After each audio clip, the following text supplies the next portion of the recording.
अस्सलाम वालेकुम नाजरीन, डॉक्टर ताहिर प्रोग्राम हालात हाजरा में आपकी खिदमत में हाजिर हूँ। जैसे ही मौजूदा हुकूमत बरसरे इक़्तिदार आई और इमरान खान को इक़्तिदार से अलग किया,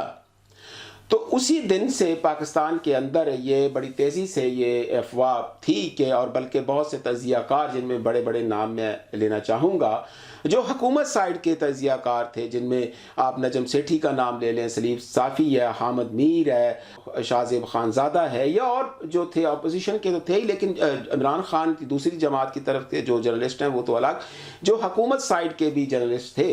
वो भी ये बात कह रहे थे कि ये हुकूमत अब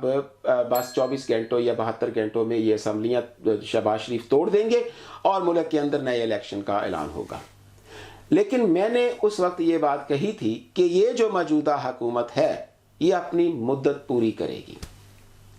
ये कम अज़ कम ये अगले साल 2023 फरवरी मार्च तक ये हुकूमत मौजूद रहेगी, और अगर इलेक्शन हुए तो अगले साल जाकर अप्रैल में रमज़ान के बाद जो है वो पाकिस्तान में इलेक्शन होंगे। अगर अर्ली जल्दी भी हुए तो अगले साल रमज़ान के बाद पाकिस्तान में इलेक्शन होंगे। उसकी वजह यह थी कि पाकिस्तान के जो मौजूदा हालात, मुआशी हालात, ख़ास तौर पर सियासी हालात तो अपनी जगह, उसको आप साइड पे कर दें। असल में जो पाकिस्तान के लिए सबसे बड़ा मसला बन गया था वो पाकिस्तान के मुआशी हालात थे, जो अब भी हैं। इसी वक्त पाकिस्तान के जो मुआशी हालात थे उस वक्त वो इतने बुरे हालात थे कि मिलिट्री इस्टेब्लिशमेंट के पास भी, और इवन पाकिस्तान की सुप्रीम जुडिशरी जो इमरान खान का साथ देना चाहती थी कि जल्दी इलेक्शन में जाया जाए, वो भी उनके पास कोई ऐसा रास्ता नहीं था कि फौरी इलेक्शन पाकिस्तान में करवाए जाएं, क्योंकि फौरी इलेक्शन की जो पाकिस्तान है वो अफोर्ड ही नहीं कर सकता था। उससे पाकिस्तान के अंदर मजीद इकनॉमिक इंस्टेबिलिटी पैदा होती, मुआशी अदम इस्तेहकाम पैदा होता, और जो IMF और जो बैरूनी अदारे थे, जो दूसरे पाकिस्तान के दोस्त ममालिक थे, वो भी जो इंटरम गवर्नमेंट निगरान हुकूमत बनती उसके साथ वो किसी तरह की भी डील करने के लिए रजामंद नहीं थे। लिहाजा बात उसमें यह थी कि मौजूदा हुकूमत को वक्त देना मजबूरी था। अगर मौजूदा हुकूमत को वक्त ना दिया जाता, नए इलेक्शन का ऐलान कर दिया जाता, 3-4 महीने इलेक्शन के लिए सरफ होते, कम से कम 200-300 बिलियन रुपीस जो है, अरब रुपया, वो पाकिस्तान को नए इलेक्शन के लिए चाहिए होता। फिर उसके साथ पाकिस्तान की इकॉनमी की ये हालत, तो डेफिनेटली पाकिस्तान आपको आने वाले दिनों में वो श्रीलंका बनता हुआ नजर आता, अमली तौर पर श्रीलंका बनता हुआ नजर आता। तो पाकिस्तान के पास दूसरा कोई, और मिलिट्री एस्टेब्लिशमेंट के पास भी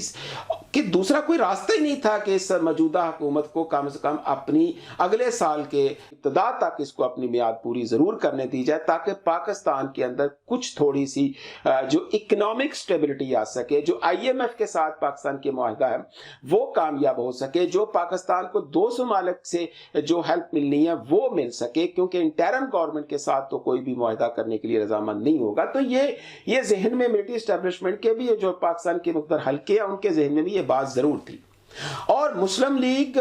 नून को, और जो मौजूदा इस वक्त जो हुकूमत में इत्तेहादी जमातें हैं, उनको भी पता था कि उनको बड़े सख्त फैसले करने होंगे, लेकिन वो भाग नहीं सकते थे इस बात से। इस वजह से भाग नहीं सकते थे कि फिर ये मिलिट्री एस्टेब्लिशमेंट भी इस बात को सोचती कि जब पाकिस्तान के लिए कुर्बानी देने का वक्त आया कि मुल्क की मईशत को संभालने के लिए, तो उस वक्त अपने सियासी मफादात और मकासद के लिए ये जमातें जो थी, इंक्लूडिंग पाकिस्तान पीपल्स पार्टी, जमीयत उलमा इस्लाम, पाकिस्तान मुस्लिम लीग नवाज, ये अपने सियासी मफादात और मकासद के लिए ये सियासत में चले गए और इन्होंने पाकिस्तान के मफादात को नहीं देखा। तो इसलिए उनके पास भी ये था कि वो इन हालात का मुकाबला करें, जो मुश्किल तरीन फैसले हैं पाकिस्तान के लिए वो करें, जो IMF के साथ मुआहदा है पाकिस्तान का उसको फाइनल करें, जो बाकी दुनिया के साथ पाकिस्तान के ने डील करना है उसको फाइनल करें, अपनी पाकिस्तान की फॉरेन पॉलिसी को बेहतर बनाएं, और पाकिस्तान के अंदर एटलीस्ट कुछ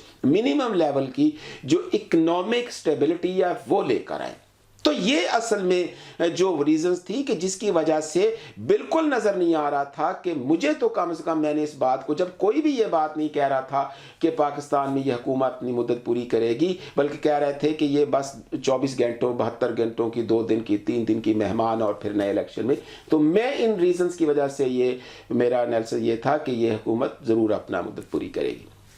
اب یہ حکومت اپنے کچھ تھوڑی سی اپنے انہوں نے پاؤں جمائے ہیں، لیکن اس کے لیے اب دو چیزیں جو وہ میں یہ کہوں گا کہ شہباز شریف اپنی وہ روایتی پالیسی کہ وہ صرف جو ان کی کہ مریم نواز اور نواز شریف ایک عوامی سیاست کرتے ہیں، جبکہ شہباز شریف ہمیشہ بیک ڈور پالیٹکس یا بیک ڈور جو ان کے رابطے ہوتے ہیں ان کے ذریعے کام چلاتے ہیں۔ تو لیکن اب وہ پرائم منسٹر ہیں، ان کو کم از کم جو پاکستان کے موجودہ حالات ہیں، جو پاکستان کے اندر مہنگائی ہو رہی ہے یا آئی ایم ایف کے ساتھ پاکستان کے مذاکرات کس سٹیج پر پہنچے اور آنے والے وقت میں پاکستان میں کیا ہو سکتا ہے، عوام کی بہتری کے لیے کیا ہو سکتا ہے یا اور عوام کے اوپر وہ کیا بوجھ ڈالیں گے، کم از کم شہباز شریف کو پاکستان کی عوام کو نیشنل میڈیا پر آ کر ان کو آگاہ ضرور کرنا چاہیے اور ان کو بتانا چاہیے، عوام کو اعتماد میں لینا چاہیے کہ پاکستان کے اندر اب حالات کیسے ہیں اور آنے والے وقت میں وہ کیسے حالات بہتر کر سکتے ہیں، اور عوام کو یقین اور امید کم از کم ضرور دلوانی چاہیے۔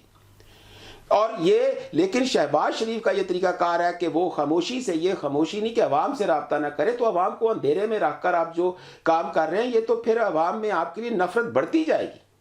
تو اس لیے یہ ضروری ہے کہ شہباز شریف موجودہ حکومت جو ہے وہ عوام کو آنے والے حالات کے وقت کے بارے میں اور موجودہ حالات کے بارے میں اور ان کی زندگیوں میں مزید آنے والے کتنے عرصے میں کچھ بہتری کی امید پیدا ہو سکتی ہے اس کے بارے میں عوام کو ضرور آگاہ کرنا چاہیے، اور ان کی خاموشی جو ہے یہ ان کے لیے سیاسی طور پر انتہائی نقصان دہ ہوگی۔